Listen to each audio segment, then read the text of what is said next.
reading stage. So that is part of the business that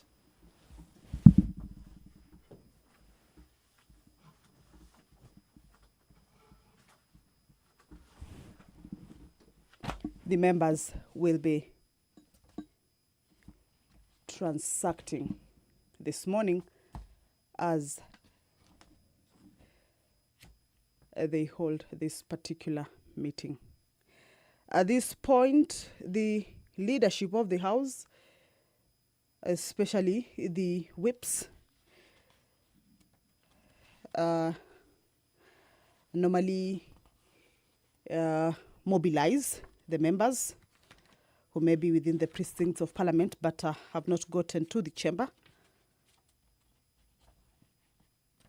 Because remember, if the House fails to raise that much needed quorum, then it risks being adjourned until the next sitting, being this afternoon, 2:30. However, if the quorum is raised, then they will be able to continue with the business. So it is upon the members to avail themselves and enable the House attain or correct as is needed and be able to conduct the business that is lined up for consideration, because failure to showing up, then that means that might interrupt with the quorum that is needed, and that would mean that the House adjourns until the next sitting. So as we wait for the quorum to be able to be raised, we shall continue to take a look at the business that is lined up for consideration. The Advocates Amendment Bill, a bill also originating from the National Assembly, sponsored by the Chairperson, Departmental Committee on Justice and Legal Affairs. This is a committee bill that is coming up also for first reading. This morning, two bills are lined up for consideration at the Committee of the Whole House. You will recall the debate that was done comprehensively and conclusively on the floor of the House regarding the Air Passenger Service Charge Amendment Bill, government bill, as well as the Virtual Assets Service Providers Amendment Bill. The Virtual Asset seeks to provide for the legal framework to license and regulate the activities of virtual asset service providers. So also debate on this particular bill was done comprehensively or conclusively on the floor of the House, and this morning. The quorum bell for another 5 minutes. Speaker of the Deputy Speaker of the National Assembly, Honorable Gladys Boss, has directed that the quorum bell be rung for a further 5 minutes. This clearly means that the lapse of the 10-minute quorum bell, the House failed to raise that much-needed quorum, and therefore there is need for a further 5-minute quorum bell.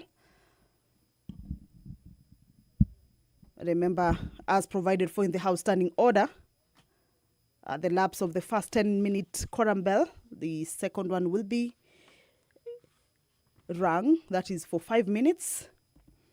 Of course, this is an allowance to the members who are running late to at least be able to hasten their steps and be able to join their colleagues inside the chambers. As you can see, much as we are seeing members inside the chambers, but that number is not enough to have corrected, and therefore a bell is underway. At least 50 members of the National Assembly should be inside the chamber or shall be seated at the time the prayer is said and the chair taken for the House to be deemed to have corrected. If that is not present, then that will mean that a quorum bell be rung, of course, for the members to be able to get into the chamber. Remember, this is a sitting that the House resolved, or the members themselves resolved to hold ahead of a recess that is expected or set to commence tomorrow.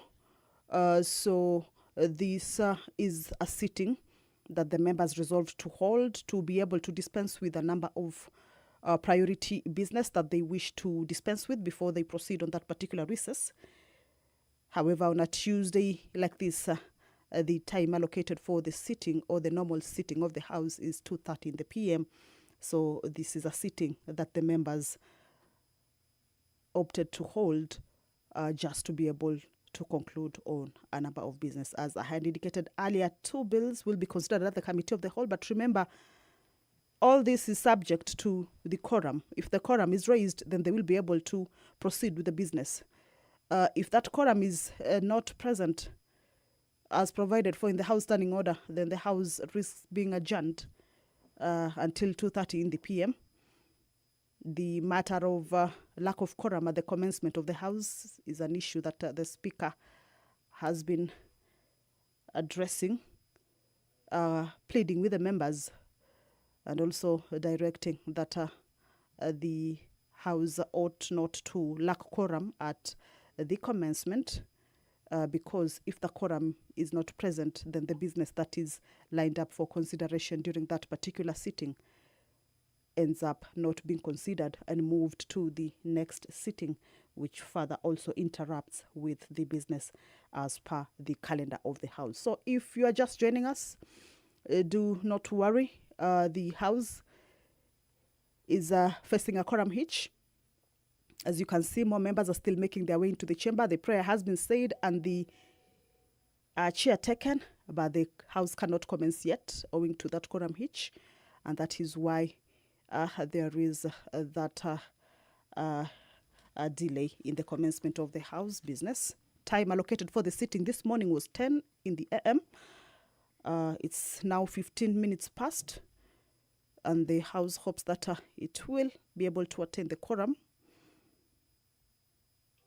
for it to continue with transacting the business that has been lined up for consideration this morning. A motion regarding the consideration of the 5th report on examination of financial statements on selected state corporations will also be considered this morning. The state corporations include the National Social Security Fund for the financial year 2020-2021, the Kenya Marine and Fisheries Research Institute for the financial year 2019-2020 to 2020-2021, National Hospital Insurance Fund for financial year 2018-2019 to 2020-2021, and the Kenya Broadcasting Corporation for the financial year 2013-2014 to 2018-2019. This is a report that was laid on the table of the House on Tuesday, 5th of August 2025 by the Departmental Committee or the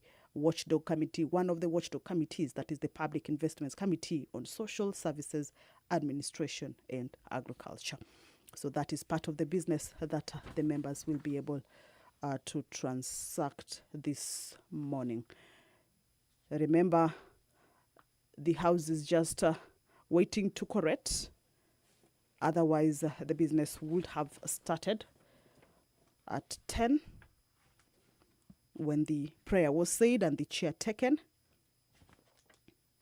However, that is not so, and therefore the second round of quorum bell, that is 5-minute quorum bell, is underway. The 10-minute quorum bell, the first round has lapsed without the House raising that quorum, and the Speaker directed that a further 5 minutes be rung.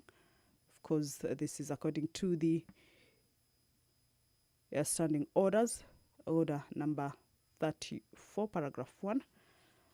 A further 5-minute quorum bell is underway for at least to give room to the members who are running late to be able to get to the chambers and enable the House raise that much needed quorum. I can see that at least a good number of members has walked in, so we hope that the Speaker shall, if the quorum is not present, that will mean that the House adjourns. We should be waiting for a communication from the Speaker to indicate to us that whether the quorum has been raised or not, because at this point the 5 minute may have lapsed already.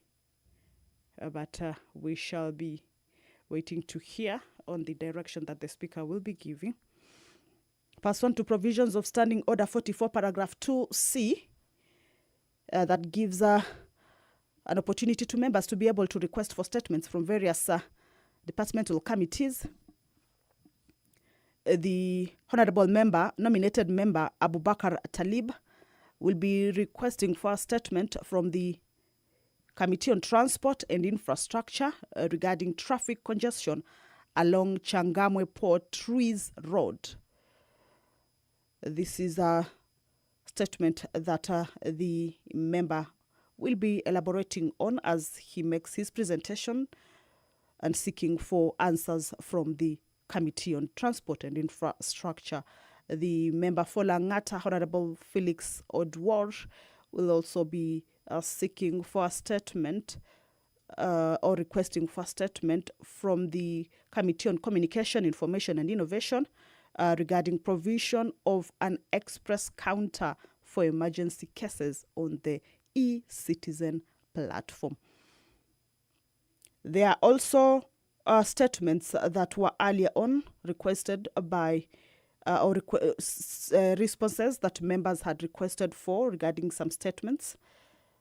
This morning, the Committee on Tourism and Wildlife will be giving responses to 4 statements that the members had sought. Some of these statements include a statement by the Honorable Member for Chepalungu, Victor Koech, regarding human-wildlife conflict in Chepalungu constituency. The Committee on Tourism and Wildlife will also respond to a statement that was sought by the Honorable Member for Igembe North, Honorable Julius Taitumu. This is with regards to the perennial human-wildlife conflict in Igembe North. Of course, while the committee is responding to this particular concern, members believe that it will be also addressing the same concerns that various parts of the country have raised regarding human-wildlife conflict. The Committee on Tourism and Wildlife, again, will also respond to a statement that was requested by the Honorable nominated member, Irene Mayaka, regarding declaration of protected areas in Nyamira County, and also a statement that had been requested by the Honorable Member for Sirisia, Honorable John Waluke, regarding the decline in performance in the tourism sector in the country, will also be responded to this morning by the Committee on Tourism and Wildlife. We are just waiting to hear from the Speaker whether the quorum has been raised. A substantive number of members has walked in. Members, pursuant to the provisions of Standing Order 35-2, there being no quorum, the House stands adjourned to Tuesday, 19th August, 2025 to 2:30 p.m.